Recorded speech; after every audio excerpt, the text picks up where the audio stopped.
রুমার গল্পের আসরে তোমাকে জানাই আবারও স্বাগত। আজ যে ছোট গল্পটি পাঠ করছি তার নাম টান। লিখেছেন সুচিত্রা ভট্টাচার্য। বাজার হাতে থমকে দাঁড়ালেন সুখময়। তার সযত্নে সাজানো একতলা ড্রয়িং রুমে উদ্দাম লাফালাফি করছে দুই শিশু। জুতো পায়ে দামি সোফায় উঠছে, ঝাঁপ কাটছে নকশাদার গালিচায়। তকতকে মোজাইক মেঝেতে এলোমেলো ছড়ানো 2-3টে কিডস ব্যাগ, প্লাস্টিকের থলি, সস্তা দামের ওয়াটার বটল। সুখময়ের ভুরুতে ভাঁজ পড়ল। তুই কোত্থেকে? এই এলাম। সুখময়ের প্রশ্নের সরাসরি জবাব দিল না অমল। দাঁত ছড়িয়ে হাসল। ধরো তোমাদের দেখতে, বুড়ো বুড়ি একলাটি পড়ে আছো। সুখময় একটুও প্রীত হলেন না। বাইরে থেকেই এখানকার কলরব কানে বাজছিল। কলরব নয়, যাকে বলে তাণ্ডব। তার তপবনের মতো প্রশান্ত গৃহ আর্তনাদ করছে শিশুদের হুরুদ্দুমে। তখনও কি ছাই বুঝেছেন তার অকাল কুষ্মাণ্ড ভাগ্নেটি এসে হাজির হয়েছে এই সাত সকালে। সেই সিউড়ি থেকে লটবহর সমেত হাতের বাজার রান্নাঘরে নামিয়ে এলেন সুখময়। দুরন্ত শিশু দুটি একটু থমকালো। হাঁ করে দেখছে সুখময়কে। বড়টা বছর 5-এর, ছোটটা বড়জোর 3। এক ঝলক ছেলে দুটোকে জরিপ করে সুখময় পাখার নিচে বসলেন। খবর কি তোদের? মেজদি কেমন আছে? জামাইবাবু? মা বাবারা এই বয়সে যেমন থাকে তেমনই আছে। ঘেটে বাত, অর্শ, বুক ধরপর, প্রেশার, সুগার। অমল বাবু হয়ে সোফায় বসল। মামিও তো দেখলাম বেশ কাত হয়ে পড়েছে। সুখময় গম্ভীর। কদিন ধরেই শ্বাসকষ্ট চলছে, কাল একটু বাড়াবাড়ি হয়েছিল। একটু নয়, কাল রাতে বেশ ভালোই বাড়াবাড়ি হয়েছিল অনুরূপার। বরাবরই তার সর্দি কাশির ধাত। বছরাষ্টেক হলেও একটি বিশ্রী টানও উঠছে হাঁপানির। প্রথম প্রথম টানটা শুধু ঋতু বদলের সময়ে আসত। এখন আর মাস ঋতু মানে না। গ্রীষ্ম, বর্ষা, শরৎ, হেমন্ত যখন তখন হানা দেয়। কালও কষ্ট দিয়েছিল। সন্ধে থেকে অল্প স্বল্প রুটিন মাফিক চাপ ছিল ফুসফুসে। খাওয়া দাওয়ার পর দুম করে বেড়ে গেল কষ্টটা। 2-4টে বাঁধা ওষুধ ঘরেই থাকে, তাতেও কমল না। রাত 12টায় ফোন করতে হলো ডাক্তারকে। চেনা ডাক্তার, প্রায় দেখে অনুরূপাকে। তবু অত রাতে আসতে রাজি হলো না সে। টেলিফোনে ওষুধের নাম আউড়েই খালাস। কাছেই সিএ মার্কেট, সেখানে শঙ্কর মেডিকেল সারা রাত খোলা থাকে। রাত দুপুরে দোকানে ছুটলেন সুখময়। ক্যাপসুলটা খেয়েও রাত ভর বিছানায় ঠায় বসে রইল অনুরূপা। বালিশ বুকে চেপে হাঁপড়ের মতো হাঁপাচ্ছেন। গলা কাঁপিয়ে উৎকট শব্দ ছিটকে আসছে। দম বুঝি বেরিয়ে যায়। আর সুখময় একবার তখন বালিশ দিচ্ছেন স্ত্রীর পিঠে, একবার মুখে ফসফস করে ওষুধ স্প্রে করছেন, আর উদ্বিগ্ন মুখে তাকিয়ে আছেন কিভাবে যে কেটেছে রাতটা। সুখময় বললেন, তোর মামিকে নিয়ে চিন্তায় আছি। অমল দুলছে বসে বসে। আমরা এসে তোমাদের অসুবিধে হলো তো? সুখময় বলতে যাচ্ছিলেন, তা হলো, বললেন না। তেতো গেলা মুখে হাসলেন। অসুবিধে আর কি, মামার বাড়ি, এখানে আসবি না তো কোথায় আসবি? কারেক্ট, আমি তো মঞ্জুকে সে কথাই বলছিলাম। মঞ্জু মামিকে দেখে একেবারে ঘাবড়ে একসা। মঞ্জু মানে তোর বউ?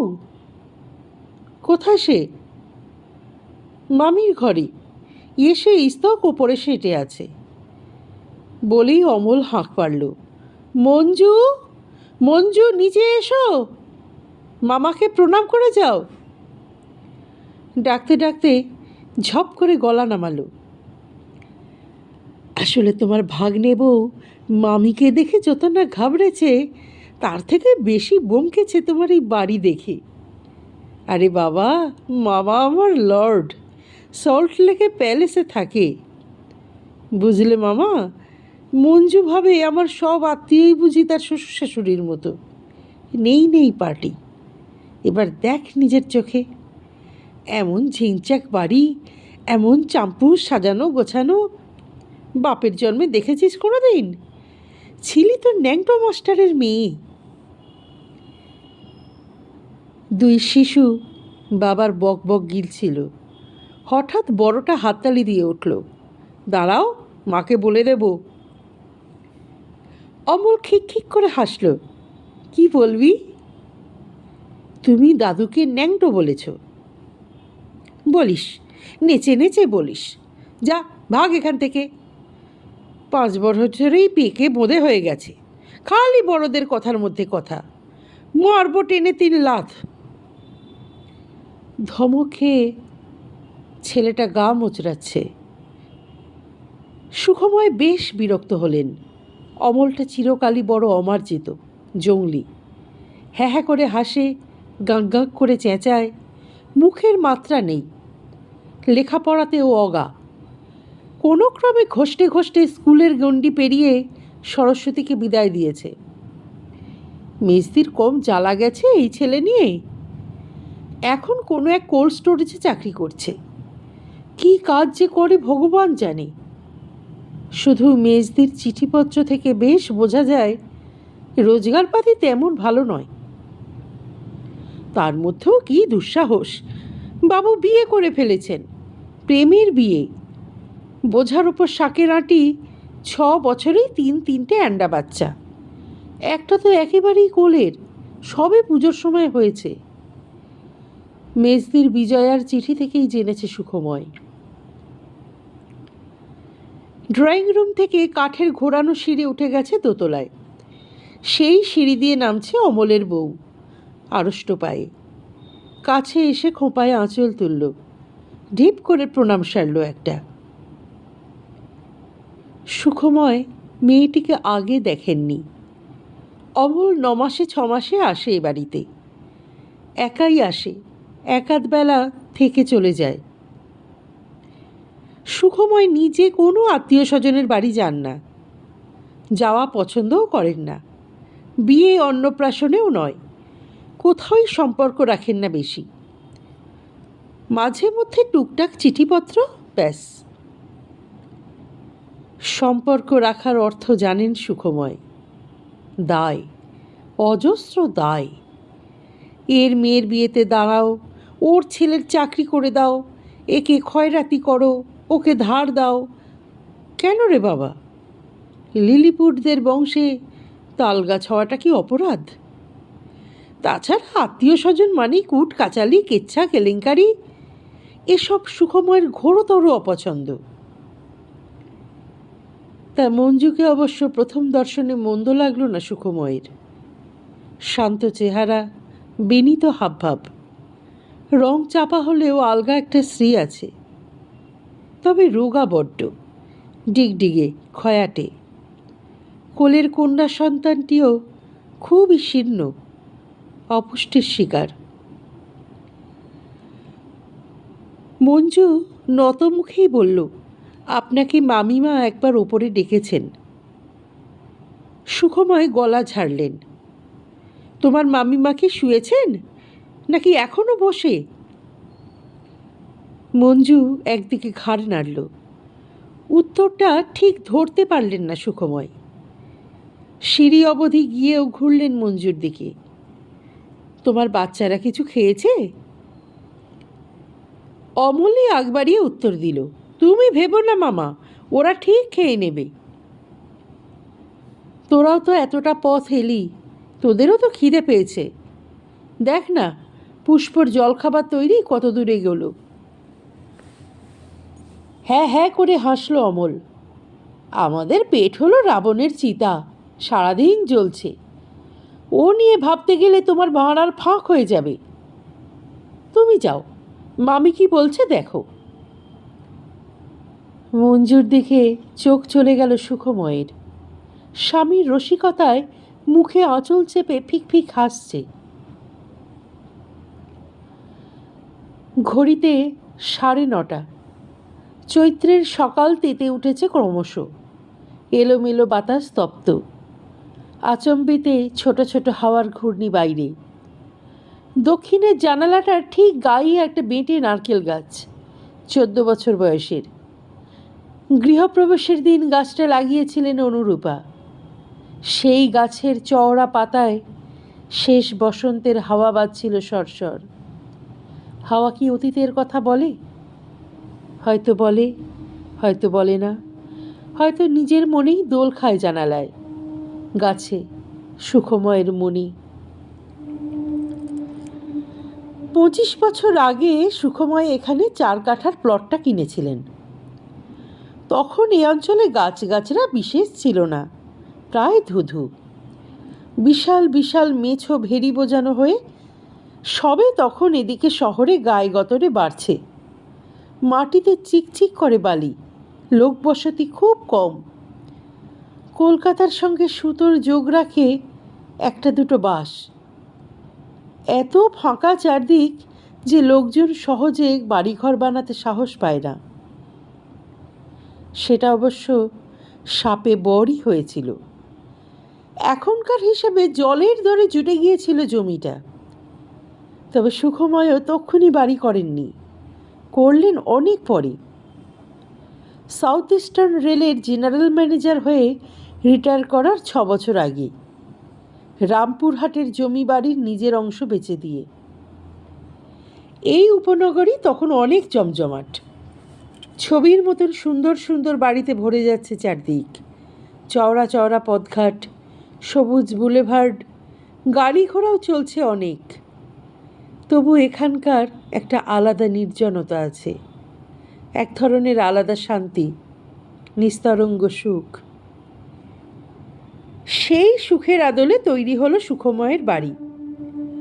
একতলায় অতিকায় ড্রয়িং রুম, রান্নাঘর, ভাড়ার কাজের লোকেদের থাকার ঘর, বিশাল খাওয়ার জায়গা, ছোট্ট একটা স্টাডি রুম কাম পারিবারিক লাইব্রেরি। ওপরে 3টে পৃথক পৃথক ব্লক। প্রতিটি ব্লক এক একটা স্বয়ংসম্পূর্ণ 1 রুম ফ্ল্যাট। সুখময়দের, বাবিনের, ছোট্টুর, এছাড়া মন ভোলানো এক পূর্ব দক্ষিণ খোলা বারান্দা। বাড়িটার নাম হলো স্বপ্নাতীত। বাড়ি দেখে খুশিতে পাগল হলেন অনুরূপা, 2 ছেলেও। বাবিন তখন আইআইটিতে ইঞ্জিনিয়ারিং পড়ছে, ছোটুর ক্লাস 9। বিপুল উৎসাহে 2 ভাই ছুটে ছুটে এখান ওখান থেকে ফুল গাছ এনে লাগাচ্ছে। অনুরূপার সামনের লনটার পরিচর্যা করছে সারাদিন। বাবিন আর ছোট্টুর ঘর পোস্টারে পোস্টারে ছেয়ে গেল। বাবিনের দেওয়ালে ফিল্ম স্টার, শুধুই অমিতাভ বচ্চন, বিভিন্ন ভঙ্গিতে, বিভিন্ন মেজাজে। ছোট্টুর দেয়াল জুড়ে খেলোয়াড়দের মিছিল, গাভাস্কার, বিশ্বনাথ, ইমরান, কপিল দেব, ম্যাকেনরো, বর্গ, ঝাঁকড়া চুলো মারিও কেম্পেস। তার সঙ্গে বাবা মার দেওয়ালও পরিপূর্ণ, আশায়, সুখে, উষ্ণতায়, মায়াবী নিশ্চিন্ত বার্ধক্যের অলস স্বপ্নে। বাবিনের আমেরিকায় এখন মধ্যরাত, ছোট্টুর লন্ডনে এখনো ভোর হয়নি। এই উপনগরী এখন রোদ্দুরে ঝলসাচ্ছে। কি ভাবছো জানালায় দাঁড়িয়ে? সুখময় ফিরলেন। খাটের প্রান্তে এসে আতশোয়া স্ত্রীর কপালে হাত ছোঁয়ালেন। কিছু না। আমাকে ডাকনি কেন? ভাবলাম ঘুমোচ্ছ, ঘুমো।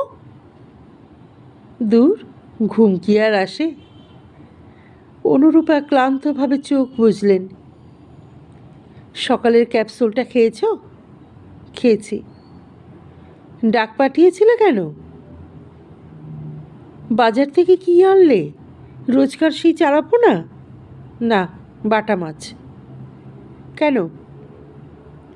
কেন কি গো? ভাগ্নে ভাগ্নে বউ এলো, মেয়েটা আমাদের বাড়িতে এই প্রথম, ওদের শুধু বাটা মাছের ঝোল খাওয়াবে? অনুরূপা এখনও হাঁপাচ্ছেন একটু একটু। বাচ্চাদের জন্য মাংস আনলে হতো না? বাচ্চারা থোড়াই খাবে, খাবে তো ওই গন্ডারটা। হাসতে হাসতে বললেন সুখময়, ওভার তুমি আমার ওপর ছেড়ে দাও তো। চুপটি করে আজ সারাদিন বিশ্রাম নাও, বিছানা থেকে একদম উঠবে না। অনুরূপা বালিশে হেলান দিয়ে উঠে বসলেন। অমলের বউটা কিন্তু বেশ হয়েছে, একটু বোকা ধরনের, কিন্তু বেশ কাজের। কথা শুনে মনে হলো মেজদি জামাইবাবুর খুব দেখাশুনো করে। বোকা না হলে ওই ছেলের প্রেমে পড়ে? শুধু প্রেম নয় গো, অমল কি খুব ভয়ভক্তিও করে।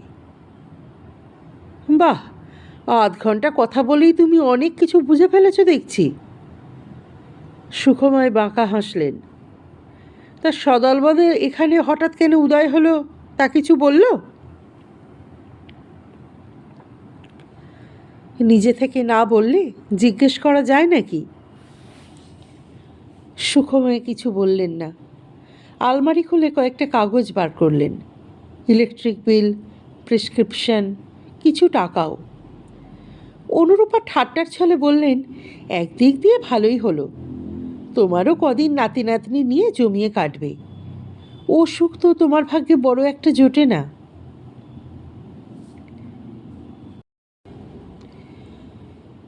বাবিন গত বছর এসেছিল। জাম্বো বড় ন্যাওটা হয়ে পড়েছিল সুখময়ের। দাদুন, আমি তোমার সঙ্গে খেলবো। দাদুন, আমি তোমার সঙ্গে শোবো।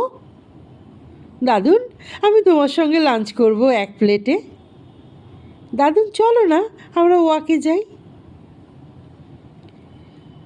সুখময় ছট করে মুখ ফেরালেন। বাচ্চাগুলোর চেহারা দেখেছ? কি চাষারে, শ্যাবি। ছি, বাচ্চাদের ওরকম বলতে নেই, ওরাও তো সম্পর্কে নাতি নাতনি নয়। পুষ্প ঘরে এসেছে, হাতের ট্রেতে সুখময়ের জন্য চা, টোস্ট, অনুরূপার হরলিক্স আর বিস্কুট কয়েকখানা। খাটের লাগোয়া টেবিলে ট্রে নামিয়ে বলল, মা, আপনি লুচি খাবেন 2-4টে? এনে দেব? ওদের দিয়েছিস? দেওয়ার দরকার হয়নি, নিজেরাই তার আগে হামলে পড়ে খেয়ে নিল। চকিত অতিথি সমাগমে পুষ্পর মুখও বেশ অপ্রসন্ন। সে এবাড়ির রাত দিনের কাজের লোক, বহুকাল আছে। সুখময় অনুরূপার কাছে সে এখন অন্ধের জ্যোষ্ঠী। তবু তার বাচনভঙ্গিটা এই মুহূর্তে সুখময়েরও অভব্য লাগল। গম্ভীর মুখে বললেন, তুই এখন একবার বাজারে যা, ওদের জন্যে 2টো মুরগি নিয়ে আয় বড় দেখে, আর আন্দাজ মতন দই মিষ্টি। বাচ্চা দুটোকে একটু দুধ দিয়েছিস?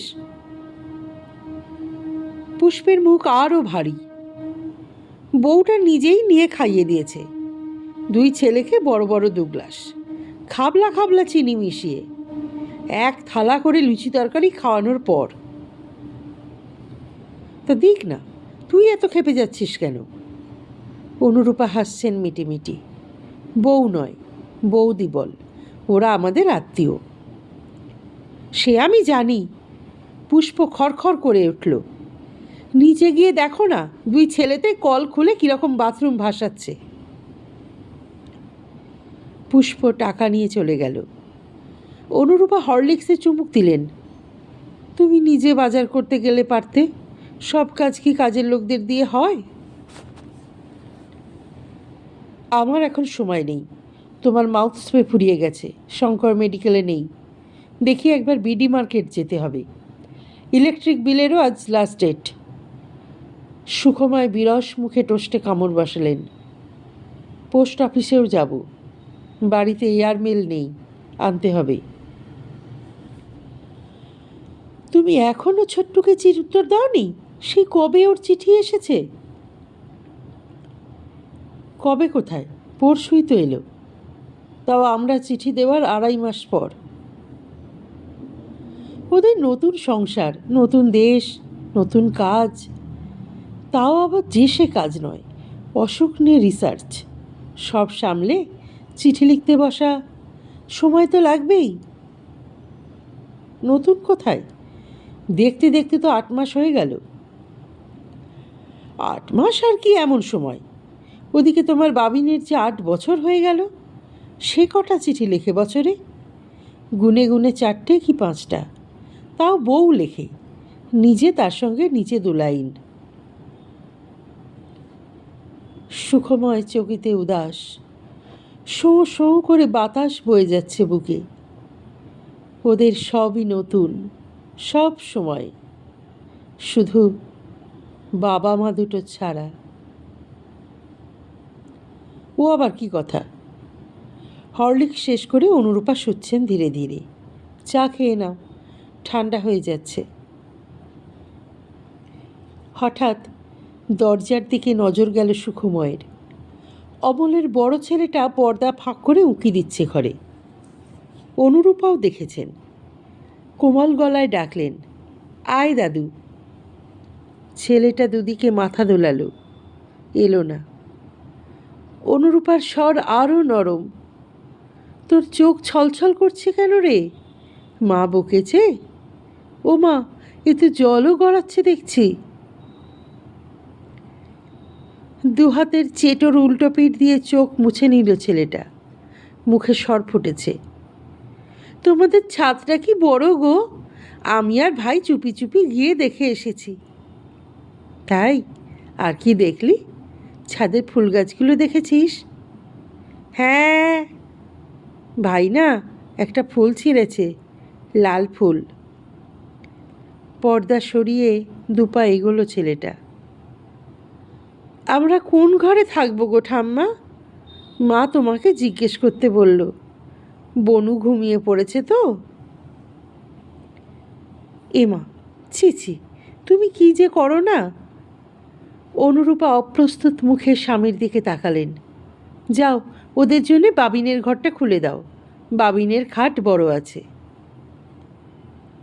বাবিন ছোট্টুর ঘর তালাবন্ধই থাকে সারা বছর, সপ্তাহে 1 দিন ঝাড়াঝুড়ি হয়। আগে অনুরূপা নিজের হাতেই করতেন। ধুলো নাকে গেলে কষ্ট বাড়ে বলে নিজে আর ঢোকেন না। পুষ্পই সাফসুতরো করে রাখে যতটা সম্ভব। সুখময়ের কণ্ঠে শ্লেষ ফুটল, বাবিনের খাটেও 5 জন ধরবে না, ছোট্টুর ঘরও লাগবে। লাগলে লাগবে, খুলে দাও, ও তো এখন ভূতের ঘর। ড্রয়ার থেকে দুপদাপ চাবির গোছা বার করে সুখময় বিছানায় ছুঁড়ে দিলেন। অনুরূপার পলকা আদিক্ষেতা তার মোটেই মনোপুত নয়। উফ, ওই মায়াবী ঘর দুটো এখন তছনছ করবে অমল, গ্রাম্য গন্ধ ছড়িয়ে দেবে চারদিকে। সুখময় দরজার দিকে এগোলেন। পুষ্প ফিরুক, ওকে দিয়েই খুলিয়ে নিও, আমি বেরোচ্ছি। দুপুরে অমলদের আসার প্রকৃত কারণটা জানা গেল।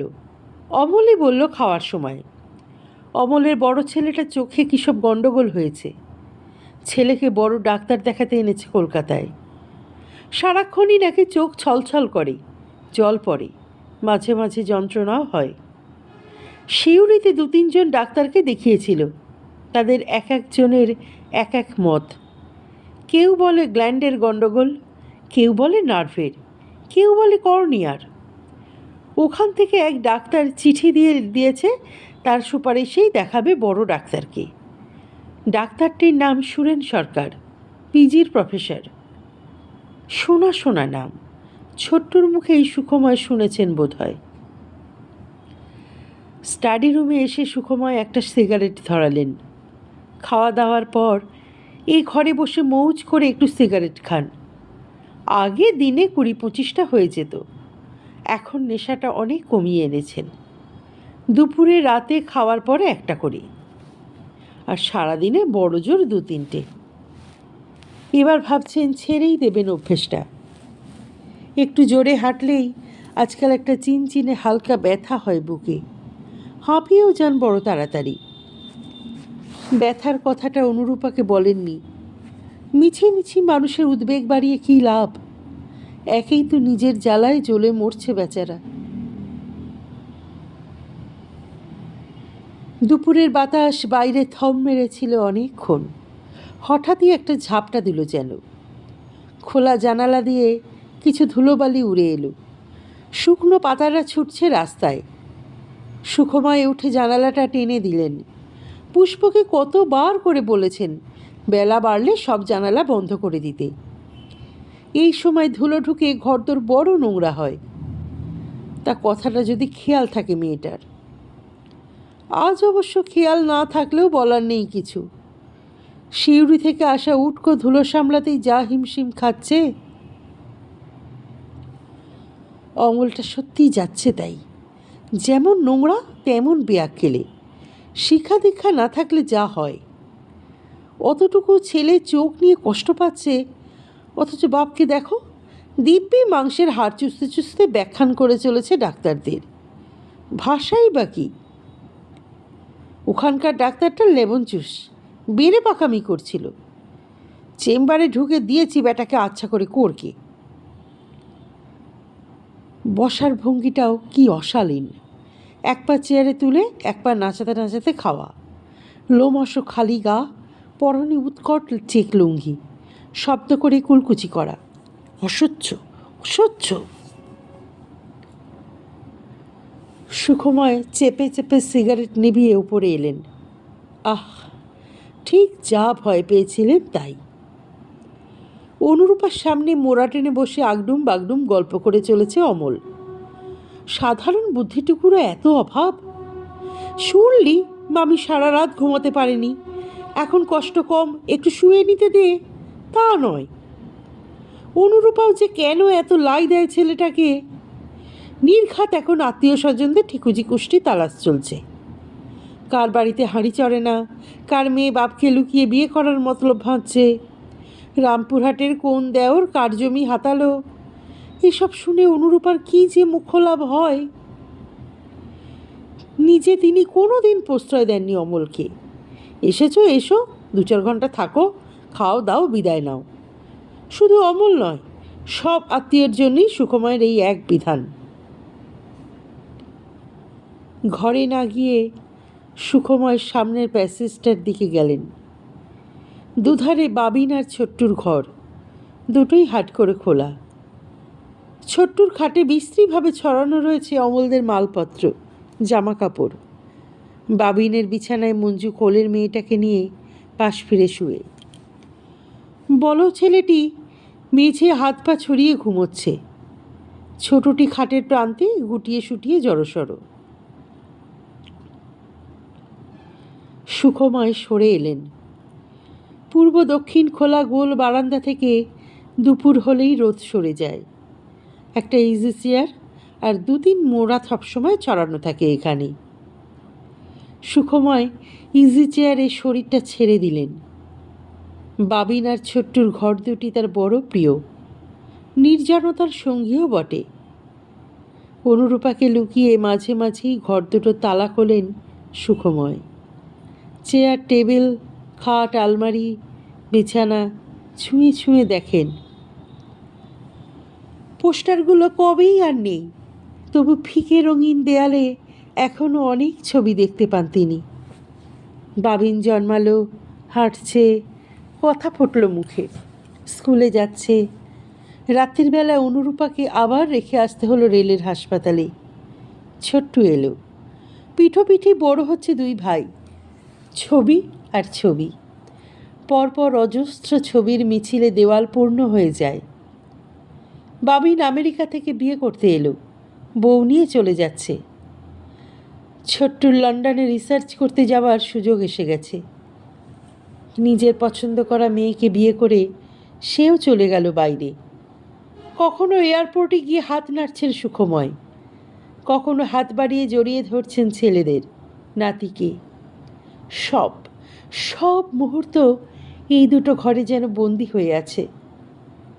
চাবি খুলে শুধু তাদের দেখা, বারবার প্রাণ ভরে। ঘুমোচ্ছ নাকি? সুখময় চোখ খুললেন, উত্তর দিলেন না। অমল মোড়া টেনে বসল। সুখময়কে বিস্মিত করে চুপচাপ বসে রইল খানিকক্ষণ। যেন উষ্ণ দুপুরের ছায়া আবিষ্ট করেছে তাকেও। হঠাৎই বলল, তুমি কেমন বুড়োটে হয়ে গেছো মামা। সুখময়ের ছোট্ট শ্বাস পড়ল। বয়স তো হচ্ছে। বয়স কিসের, এখনো তো 70 ছোঁওনি। কত চলছে? 68, 69? সেটাও কি কম হলো? কম নয়, বেশিও নয়। আমার বড় জ্যাঠাকে দেখো, 81। এখনও বাচ্চাদের ফুটবলে রেফারিং করতে নামি। এদিকে আমার বাবা 76ই কুপোকাত, অল টাইম বিছানায়। সুখময় অন্যমনস্কভাবে বললেন, জামাইবাবু বরাবরই রোগাভোগা। ওটা বাজে কথা। আসল ব্যাপারটা কি জানো? যাদের ওপর টান খুব বেশি, তাদের কাছ থেকে ল্যাং খেলে শরীর ভেতর থেকে বসে যায়। কে তোর বাবাকে ল্যাং মারলো? তুই রয়েছিস, বৌমা রয়েছে। আমরা কি বাবার ভালোবাসার জন্য নাকি? ভালোবাসার ছেলে হলো দাদা, বাবার ভালো ছেলে, লেখাপড়ায় ভালো। বাবিন ছোট্টুর মতো না হলে 2-3খানা ডিগ্রি আছে। তাকে নিয়ে বাবার কত স্বাদ আহ্লাদ, অথচ তিনি তো পুরো কাট্টি করে দিয়েছেন।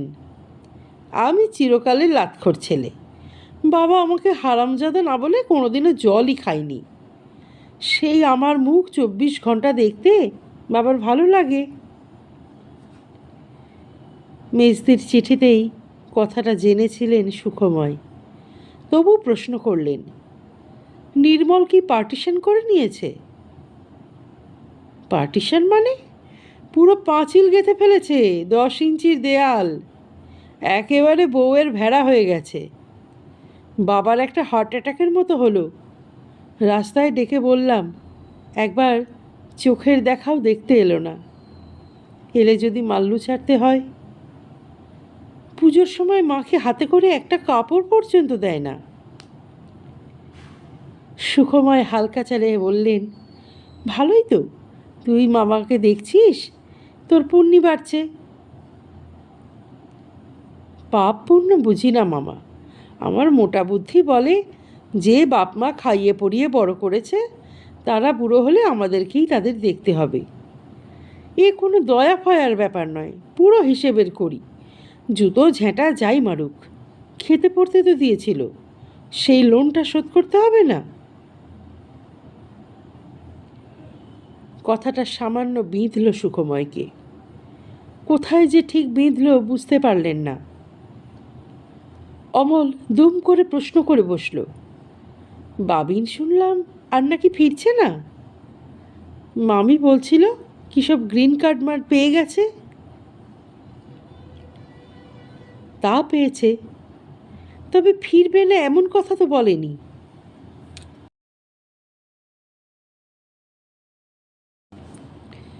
বলতে গিয়েও ঠিক ঠিক জোর ফুটল না সুখময়ের গলায়। স্ত্রীর ওপর মনে মনে বিরক্তই হলেন তিনি। অমলকে এত কথা বলার কী দরকার ছিল? অমলের কৌতূহলের শেষ নেই। সে আবার খোঁচা দিল, তবে তুমি নিশ্চিন্ত থাকো মামা, ছোট্ট বিদেশে পড়ে থাকতে পারবে না। ও যা মামির কোল ঘাসা। সুখময় শক্ত হলেন। ওদের যদি বিদেশে ভালো লাগে নিশ্চয়ই থাকবে। এদেশে তেমন স্কোপই বা কোথায় ওদের জন্যে? তা ঠিক, না ফেরাই উচিত। এত ভালো ছেলে ওরা। অমল বিজ্ঞের মতো রায় দিল। আমি তো মঞ্জুকে বলি, তুমি শুধু আমাদের ফ্যামিলির 2টো স্যাম্পলকে দেখলে, এক আমি ডিগবাজি খেয়ে খেয়ে ধপাস পাটি, আর এক আমার বউয়ের পাশে লেজ নাড়ানো দিগ্গজ দাদা মাদুরপাতা মাস্টার। যদি খাঁটি জুয়েল দেখতে চাও তাহলে আমার মামার ছেলেদের দেখো, কি ভদ্র, কি অমায়িক ব্যবহার। কোনো পরীক্ষায় কখনো ফার্স্ট ছাড়া সেকেন্ড হয়নি। কিছুটা অতিরঞ্জিত হলেও কথাটা খুব মিথ্যে নয়। বাবিন হায়ার সেকেন্ডারিতে 3rd হয়েছিল, ছোট্টু মেডিকেলের জয়েন্ট এন্ট্রান্সের 2nd। 2 ছেলের পিছনে কম পরিশ্রম এবং কম অর্থ ব্যয় করেনি সুখময়। তার সব চেষ্টা আজ সার্থক। ছোটবেলা থেকে ছেলেদের নিখুঁতভাবে পথ দেখাতে পেরেছেন বলেই তিনি না আজ এক সফল পিতা। 2 পুত্রবধূও তার শিক্ষিত, মার্জিত। বাবিনের বউ ওখানে একটা স্কুলে চাকরি করছে, আর ছোট্টুর বউ তো ছোট্টুর মতোই ডাক্তার। সুখে, প্রাচুর্যে, সাফল্যে সব দিক দিয়েই পরিতৃপ্ত সুখময়। তবু কেন যে বুকটা চিনচিন করে ওঠে হঠাৎ হঠাৎ এই নির্জন অপরাহ্ন বেলায়।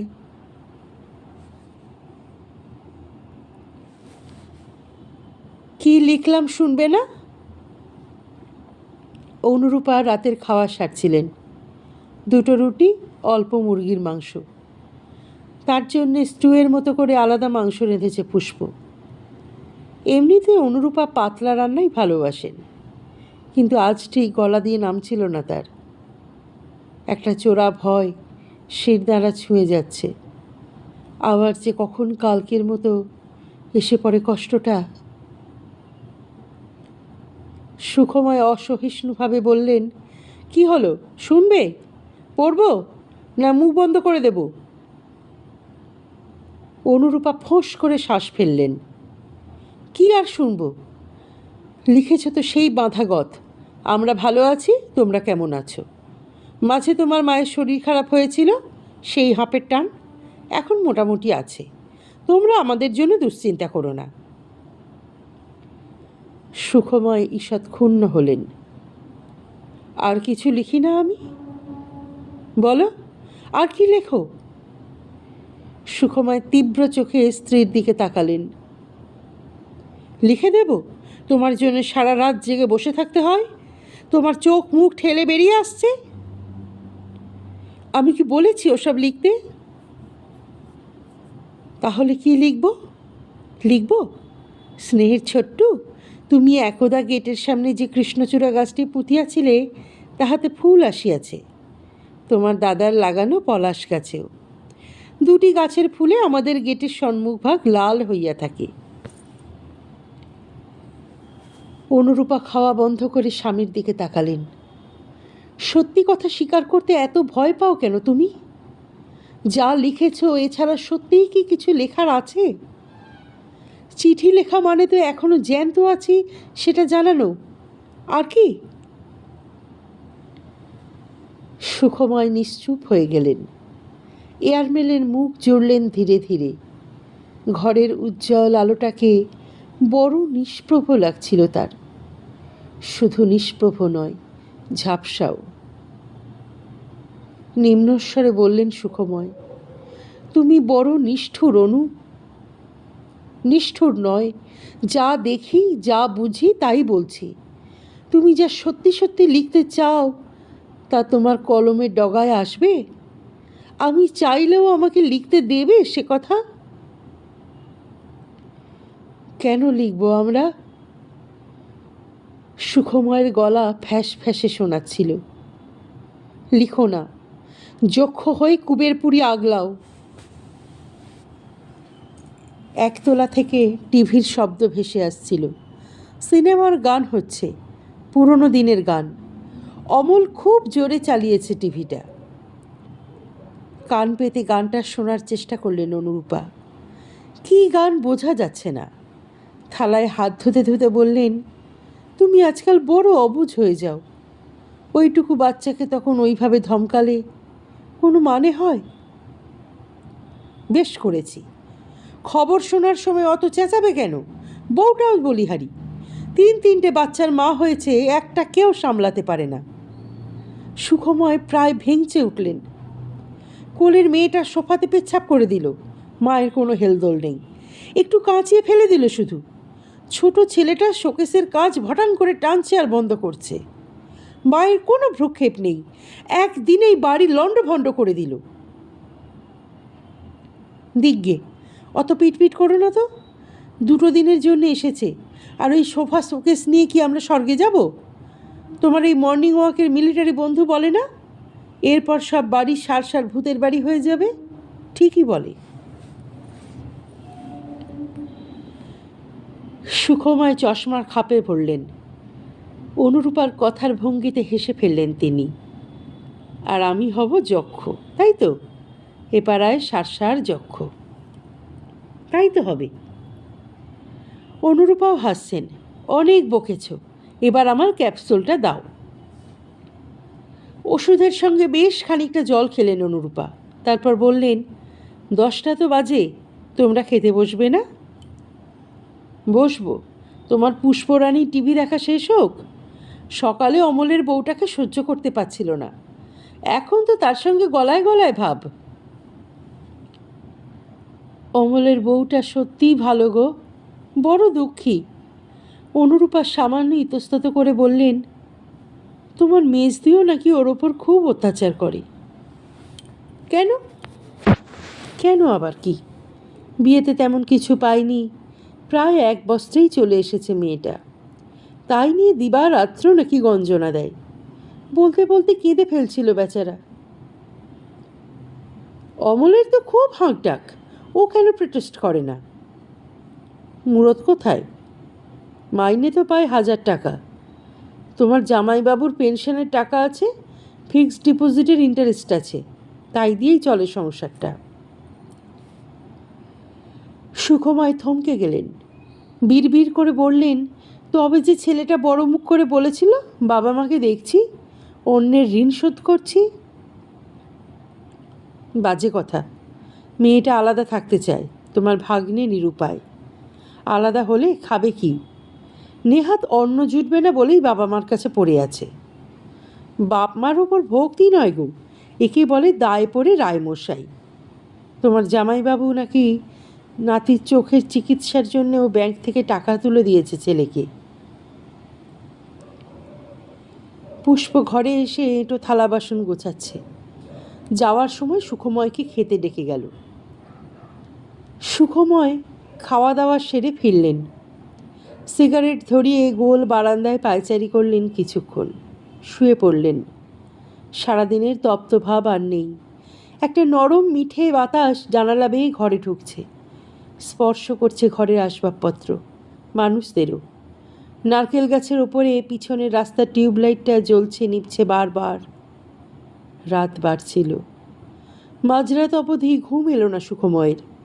প্রতি পলে কাল রাতের বিপন্নতার স্মৃতি কুড়ে কুড়ে খেয়ে যাচ্ছিল তাকে। পাশের ঘরের কলকাকলি স্তব্ধ হওয়ার পরও চোখের পাতা এক হলো না কিছুতেই। হঠাৎই সুখময় একটা শব্দ শুনলেন। শব্দটা প্রথমে একটু শুরু হয়েই থেমে গেল, তারপর আবার শুরু হলো। বাড়ছে, কমছে, থামছে, বাড়ছে। বেশ খানিকক্ষণ মন দিয়ে শোনার পর শব্দের উৎসটা খুঁজে পেলেন সুখময়। অমল নাক ডাকছে। রাগতে গিয়েও সুখময়ের রাগ এলো না, স্নায়ু কেমন ঝিমিয়ে এলো। অন্ধকার বাড়িতে শব্দটা পাক খেয়ে ঘুরতে লাগলো মথের মতো, একটা প্রাণের অস্তিত্ব হয়ে। অনুরূপার টান উঠল না। সুখময় ঘুমিয়ে পড়লেন। টানটা পরদিনও উঠল না, তারপর দিনও না।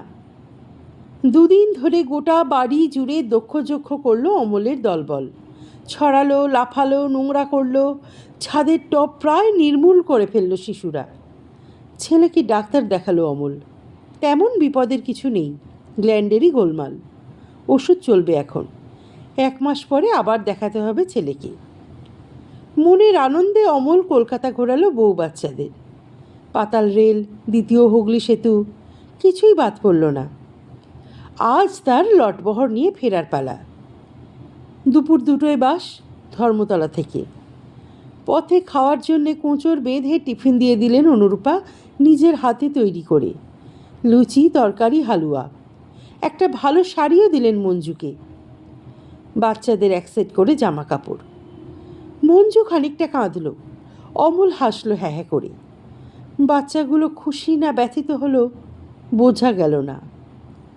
অমল চলে গেল ঝাঁঝা রোদে। বাবিন আর ছোট্টুর ঘর পরিষ্কার করে দিয়ে গেছে পুষ্প। সাজিয়ে গুছিয়ে ঘর আবার পুরনো চেহারায়। সুখময় ঘর দুটোতে তালা দিতে এসে দাঁড়িয়ে গেলেন। দুটো খোলা দরজার মাঝখানে ছায়া ছায়া প্যাসেজ। নিঝুম দাঁড়িয়ে আছেন অনুরূপা। জীবনের শেষ প্রান্তে এসে কি নিঃসঙ্গ দেখাচ্ছে বাবিন ছোট্টুর গরবিনী মাকে। শুধু একা নয়, শূন্য, কাঙাল। বুক কাঁপিয়ে দীর্ঘশ্বাস গড়িয়ে এলো সুখময়ের। তার একটা ছেলেও যদি অশিক্ষিত বেরোজগারে হতো, ওই অমলটার মতো।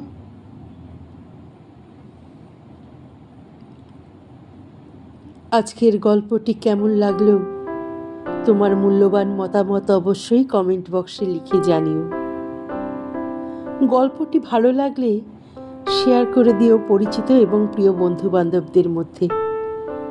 আর যারা এখনও চ্যানেলটি সাবস্ক্রাইব করনি তারা অবশ্যই চ্যানেলটি সাবস্ক্রাইব করে সঙ্গে থেকো। অপেক্ষা করো পরবর্তী গল্পের জন্যে। অনেক ধন্যবাদ।